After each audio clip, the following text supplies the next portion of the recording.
No, it's good. I appreciate y'all coming. I do, jokes aside, I know you've got a lot going on.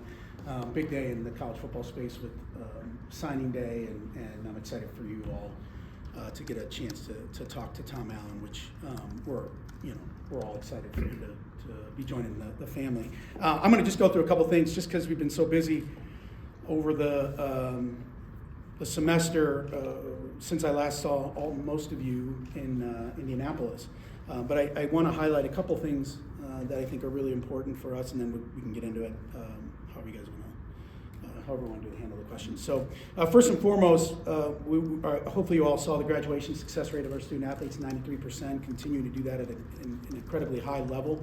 That will always be the standard here. I'm so proud of our athletes. I think that in this day and age, there's so much coming their way, and they're still absolutely crushing it in the classroom. 13 of our teams had the perfect GSR. We just found out, I think yesterday, 4 women's soccer players were academic All-Americans. One of our male soccer players was an academic All-American, and then we're waiting on the other fall sports to come through. So I'm just really proud of them. Football had a program record of 93% GSR. So they're as we talk about competition and what's happening all around us, and it's great. And we'll talk about team achievements. I think that is a true testament to how hard our student athletes work, both in and out of the classroom. Team achievements, we had 10 teams currently ranked right now, whether it's their current rankings or at the end of the season. Our men's soccer team, I'm so proud of those guys, and Jeff and the team. They won the Big Ten championship in men's soccer. We had women's cross country, women's cross country got to the NCAA championships, men's cross country, the NCAA regionals. Women's soccer in the round of 8, the Elite 8 had a tough game against Clemson. Women's volleyball just finished up in the Sweet 16, and obviously we all know that we're going to the Chick-fil-A Bowl. So I'm proud of all of our athletes this fall, did a great job. And I just came over from a 30-point win in women's hoops. Keeks team's playing really well right now, but that was a great, Shea just dropped 40, which is, anytime you score 40 is impressive. So I'm proud of what they're doing over there as well. Our athletes, one of the reasons why I want to bring this up too, and in the semester, our athletes put in 3,200 hours into community service with our development and enrichment program, and so really, really well-rounded group. And I don't think that, when we talk about the 31 teams, I think that's so important to talk about how everybody is doing everything the right way, and I'm so proud of them.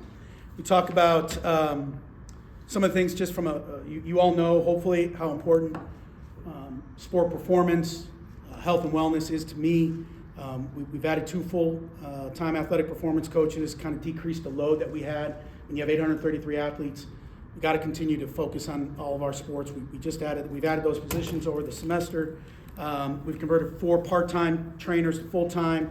So now we have a better, I feel better about our grasp on all 31 teams there. And then, I'm proud of what we've experienced with the 4 clinical psychologists. Has been amazing. And it's been really remarkable how well they've adapted, and our athletes have adapted to the challenges and being open and honest with themselves and with our clinical professionals. We're also working now to adding our sports performance portion to that. But my priority 18 months ago was we had to get the mental health stuff really figured out. So, I think we're in a good spot there, and we'll continue to evaluate and grow. And we've been very busy in the construction space, and then this will I'll wrap it up here. Not only the monster projects that we have going on, but we really invest a lot in nutrition stations. We have 5 nutrition stations being created or built. Those are not including the ones at Lash. That's there. Pagula, we have one now. Basically, every athlete has that. We're enhancing that, obviously, with Greenberg and the facility at Greenberg. But now, we're impacting all 833 of our student athletes from a nutrition standpoint. That was not the case prior to us being here, and so. We're very happy, whether it's the White Building, multi-sport, East Area locker room, they all have up-to-date, modern, grab-and-go nutrition stations, which I think is incredibly important. Okay, so let's talk about just, in May, obviously, projects went to the board, certain projects, obviously Beaver Stadium. Let me just, I'll talk about Beaver Stadium real quick. We're 30% into design of this building. This is like building a village.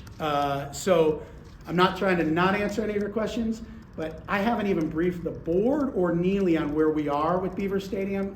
This is a major project. Literally 30% is like where are the pipes going? Where do you got circulation? So I just, that one is ongoing. We feel really good about where we're headed, but literally we are looking at everything in this building, from the east concourse to the main concourse to bathrooms, to the west side, to the premium, there is not a thing we're not evaluating in this process. So I just want to head that off at the pass. But just as important, we're 75% through design with Greenberg, which will be our physical therapy, health and wellness recovery suite for all 833 athletes. It'll be the home of training table for all of our athletes. So we are close to finishing that up. We're finishing up the fundraising. Our goal is to have that ready to go in fall of 2025, try to break ground as we continue this momentum at some point in this summer. Jeffrey Field, you've heard me talk about it. We're 90% through that design. We feel really good. We're closing up on the finances, philanthropical and capital gifts there. It will have locker room, athletic training, strength training, team meeting rooms, office suite, concessions, locations, enhanced bathrooms, which will help us on game day as well in that corridor there. But we're really excited what that's going to look like. It's the way it should be for Erica and Jeff. When you have two nationally ranked and national championship caliber teams, they will have the facility those student athletes deserve. And I know you probably are noticing some construction over at Medler, though it's a little different, not truly our facility, if you will, but it's a phased construction project. We began with the playing surface, which I think Gambino put out there, and the play-by-play of that. But we're upgrading the lights, putting the new scoreboard in with the spikes. We're working hand in hand with that. And then the next phases will include locker room, clubhouse, athletic training, indoor training area, and recovery spaces in joint partnership with the spikes there. So that's been really good. And then finally, I don't know if I said the East area locker room, where we house, we run about 500 athletes through that space in that weight room. We are really close. That one's almost done. I think we're going to hopefully go out for CM soon. That will be an enhanced training table. an enhanced nutrition center, much improved sports performance area, much improved weight room, where that houses the two lacrosses, field hockey. That building is taking a total transformation, and we hope to start that actually here in January, February, if we can get things lined up, permit and all that. All right. I felt a little bit like James doing that. All right. We'll start with Mark, and then we'll go to Tyler. Pat, we still haven't seen you and Andy in the same room together. My man. He's my doppelganger. In all seriousness, James had expressed some concerns about the transfer portal, and the word he used was tampering. What recourse do schools have, and have you brought this up specifically among your fellow ADs and other leadership? Yeah, it's a great question. It's everywhere now. And yes, we talk about it ad nauseum. I think it is, we say this, but it really is the wild, wild west right now. I'll give you a perfect example. We were in Las Vegas for Olu's award. He was nominated for the Campbell Trophy.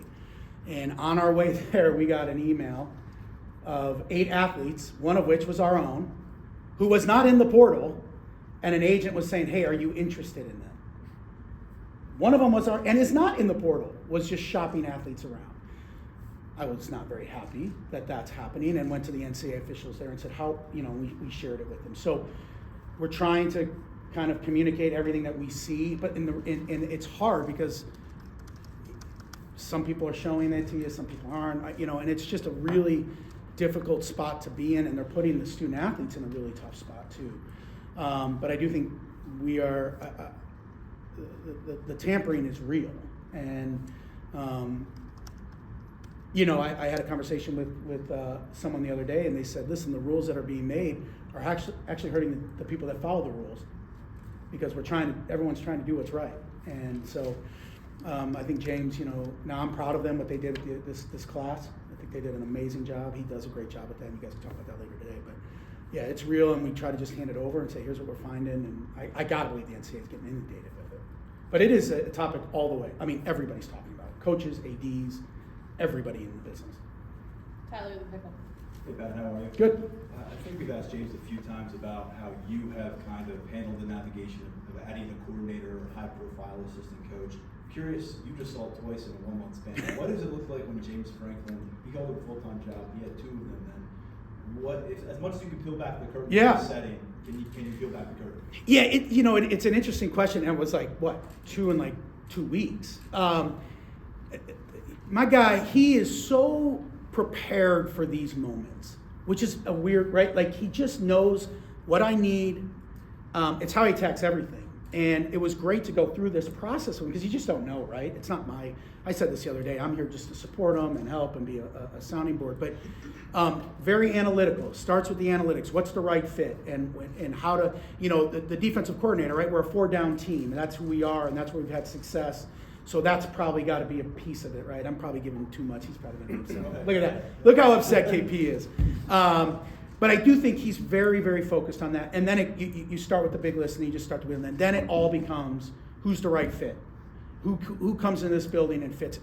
I cannot express to you, that building works at such a high level, and it is such a good group of people, that he is never going to turn the keys over to someone that just doesn't fit in that building for whatever reason. And so it's very systematic, it's very thoughtful, all the things that you would assume.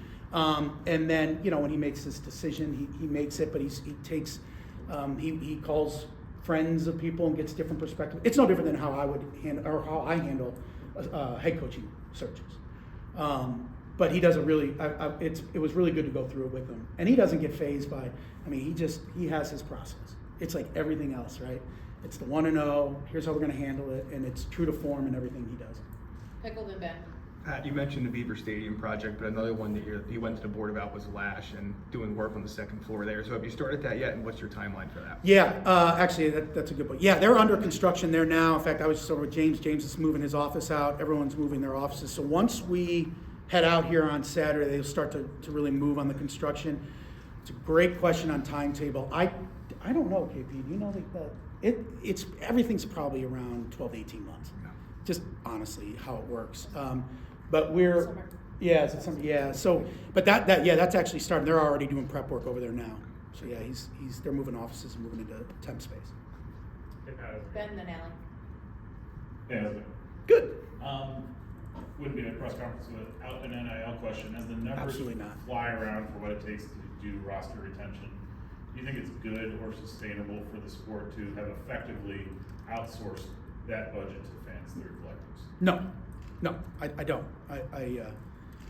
I think thankfully I'm only spending probably 30% of my time dealing with this NIL space, which was vastly different when I first got here. But no, I don't think that's the right way, and I think everybody would say that. I've said it repeatedly. This is the one area where we don't have. I can't help our kids in the way I want to help our student athletes, and it goes back to the tampering question and what's going on. And no, I don't think it's not the way it should be. So we'll see how it evolves, right? I think it's still evolving. I think we're right in the middle of this spinning world that we're in the NCAA, and I think it's just a matter of where it ends up. Allie, then Neil. Pat over here. Hey. Hey, going off tampering, NIL, all of that, there's a lot more people in college sports than there used to be. Different industries, people in general. Right. When you think about preserving a culture in an athletic department of this size with so many different voices, how do you go about doing that? Because you can't completely avoid NIL. You can't. Or avoid those things.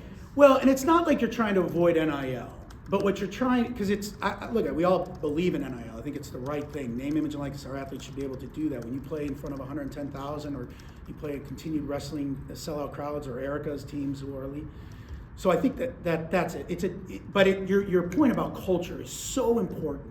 It's why I love being the athletic director at Penn State, because I just rattled off all these things that our athletes have been able to do off the field, and our coaches are at a high level where that culture piece really is important. And I think you have to be really honest with your student athletes. You have to be honest with your process. Don't get caught up in all the other stuff, and find a way to continue to just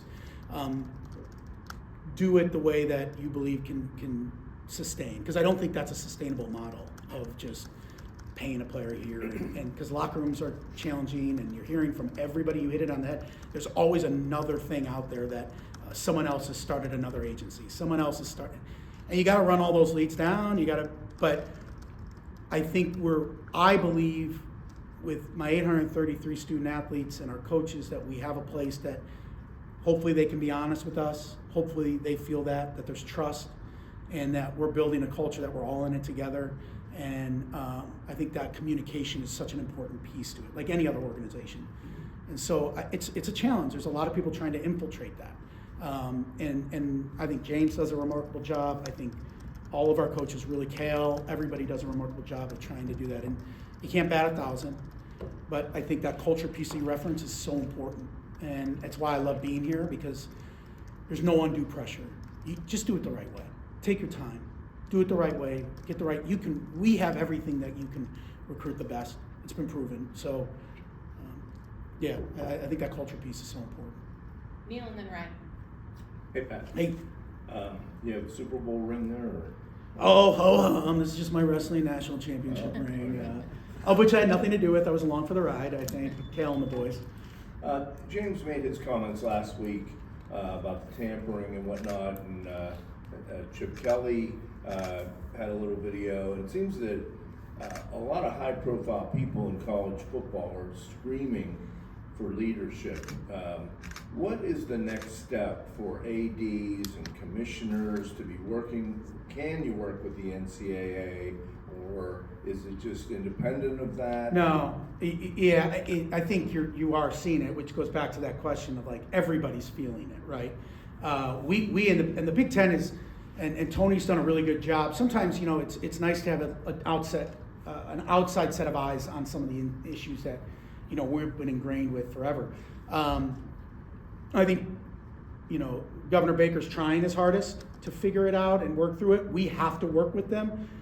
Tony has done a really good job of working behind the scenes with the other commissioners. I think it's not as easy to solve as I think we all know, but we know we have to fix it. This just can't, it's not sustainable, and it's not the right course of action. And so what that is, I think we could take, honestly, like, that is, as much as the time here on campus has, talking about NIL and the collectives as well, nationally it's become, in our national meetings, like a real priority. And so, basically, to answer your question, yes, we're all working at every angle. You see the work that the commissioners are meeting with Congress and trying to get everybody involved to say, okay, I think we've had enough. How do we address it? And there's just so many layers to it, though. And so that becomes an inherent challenge. And we're living through it, right? We're living through the real-time life of this whole kind of chaos, which is hard. Ryan and then Johnny. Hey, Pat, over here in the back. Oh, there. With the Beaver Stadium renovations, have you guys discussed the possibility of maybe having an outdoor hockey game there? Have you maybe inquired with the NHL about maybe bringing the Winter Classic to Beaver Stadium when all said and done? 100%. Well, yes. Now the winterization is occurring as we speak. So that was kind of ongoing. So from that perspective, from the renovation, we should be good. We're going to be good with that. As you can see with Luke Combs, like, we have to use this building more. I would sign up right here for a hockey game in this building, today. Like everything else, just takes a lot of moving parts and working with the NHL. But I think there's a great opportunity to do that. Yes, and we're open. They know we're open to it. But we've got to continue to use this building to generate revenue. And look at it. I've told you I love this building. I think it's time that we open the doors and do. We did some yoga. We did Lion King. We're going to continue to do different ideas like that. I think Luke Combs, though, is the biggest example of what we're trying to lean into. There's other things outside of just hockey that I'm not yet privy to tell you. I'm very transparent, but it's not done. I'm a 0-0 on the clock guy when it comes to these contracts. But we're trying to get others engaged. And remember, you got to have a special event to sell this building. Like, it's just not for everybody. And there's certain events that you could handle the volume of this building, right? Johnny, then Smelter. Pat, right here in the middle. Where are we at? Off to your right. Oh, Sorry. there it is. You're not. I saw it, yeah.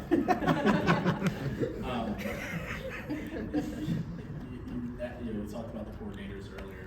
With Andy specifically, a guy coming from Kansas in a really secure situation Yeah. there with his contract and a reported decent buyout. I guess, what does that say about you guys where you're at right now? Like, you're able to lure a guy like that out of a pretty comfortable situation and get him here? Yeah, I mean, it's Penn State football. I hate to just be that bold. I think honestly, I think it's a testament to who we have in that building. Starting with James, but the athletes and the student athletes that we have in there. That you want to come in there like, oh, I'll work with that group. I'll go, see if I can help them. And he was with Lance for a long time. But his story is great. I had heard that story about the helmet, and I too ran into trees with my head. So we are very similar. But I do think it just shows like where we are. Like we are a top 10 program. We are fighting to win a national championship, and that is our focus. We're going to continue to focus. We're going to hire the best people to do that. And I think I hope Andy saw that in the process and saw that this was a great opportunity for him. And when you start to get around our James's team, meaning staff and players, you're like, oh yeah, that's special. And so, they did everything they could, and we're just really happy that it worked out. He's a great fit, though. Smeltzer, then Ben. Pat, I know this year isn't over yet, but with your first full calendar year about to wrap up as Penn State's AD, how would you say things have gone from a personal standpoint, and what are you going to be taking away into 2024? Personally, I love it. My kids love school, which they don't get that from their father. But they do. We love Happy Valley. It's an amazing place. I'm not just saying that. We truly, my wife, Betsy, and being in the community, it really was a game changer for us to be in our house. That helped us kind of get out of the rental and establish our kind of roots and being engaged and everything in town. But we really do love it. It's just we have so much to accomplish professionally that my staff would know this, KP in particular. Like I'm a grinder. Like I see what we can achieve every single day here. I get goosebumps putting on the Penn State gear, and so like I just can't stop. Like I just can't. Like, and that's 31 deep. We were on a golf call last night. Like we got all these projects going, and we're talking about other projects for golf, and I'm talking about what we can do to enhance wrestling, and what can we do to enhance track and field, and because you can feel it, like you can see we can win and we can achieve so many incredible things that I think you all deserve, that our alums deserve, and it's like there's no ceiling here, and so for me it's so exciting, but you got to work within the process that's in front of you, which is like anywhere, and so I think it's been really, really exciting. I mean, I floated for 2 weeks after winning the Rose Bowl as a Big Ten kid to win the Rose Bowl. I never thought I'd do that. And, being around Cale Sanderson and our wrestling program, like, it's amazing. And having the good fortune to be with our student athletes, which is the best piece, and going on this journey, 3 Final Fours last year, and being able to help them with some of the stuff that we're doing is really been an amazing thing. So I'm very energized. I'm excited about our future. I truly believe we haven't even gotten started yet. I think it takes 2 years really to get the foundation established, where people aren't like tiptoeing around me like, they probably still do that. KP still does. But I think we're starting to really get into a stride to really get to where we go. So I appreciate the question. It's every day is, and you know what I will say? It's bigger than I thought. I don't know if I said this before, but like you go on the road and I don't care what sport, and you see Penn State and Nittany Nation there. I mean, like at football games, and like I knew it was big. I knew it was a passionate base, but it is bigger. I tell people all the time, like I'm like, you have no idea what we do for 7 days. Not me, but what our team does to put on the events for 7 football Saturdays here is short of miraculous. And to have as many people come in and to be passionate, win or lose, I would rather have everybody passionate, is truly an incredible thing. And this building, I actually have goosebumps now. This building, when this football season was just, and I don't know how that ever gets old. And I tell everyone, Nick knows this, like, don't take this for granted, because there's a lot of people that want to be where we are. And so it's very special. The whole thing is very special to me. We'll go last question to Ben. I wouldn't underestimate KP, by the way. I That's true. Text it, I'm not sure. From a football perspective, you could argue that all 4 teams joining the Big Ten are closer to you than not. The repercussions of that fact for you are. Insignificant. I don't care. I'm worried about one thing, us. We control our own fate. They are. That's not disparaging them at all. It's just, what are you gonna do? Gotta get better. It's like, it's a Penn State thing. It's not an Oregon thing. It ain't UCLA. It ain't about SC. It ain't about Washington. It's a Penn State thing. We gotta be Penn State. And that's going back to your question. We can win the whole thing. We just got to keep focusing on doing what's right for us. And it's dealing with all of this that's going around and deal with the culture issue that you talk about and continuing to bring the right kids that want to run through a wall and fight through it and are passionate like we have. And that's not, I'm not making that up. I don't lose sleep over them. I may have if I was in other jobs, not here. And that's, by the way, it's not just a football thing. Baseball's gotten a lot better. Basketball's going to get, volleyball's, all of our sports, soccer is going to get more challenging. Okay, I'm at Penn State. We'll have 31 deep. We'll just keep getting better. But all of these things I mentioned to you have to get done. We have to get all of these, the nutrition, the travel, the mental health support, the physical support, all of those things have to get done or we won't be able to achieve what we want to do. That's why I'm so aggressive in getting all this to get it ready so that we can attack those. Because they're coming. And it's going to be a different day, one that we're all excited about. Thank you very much, Pat.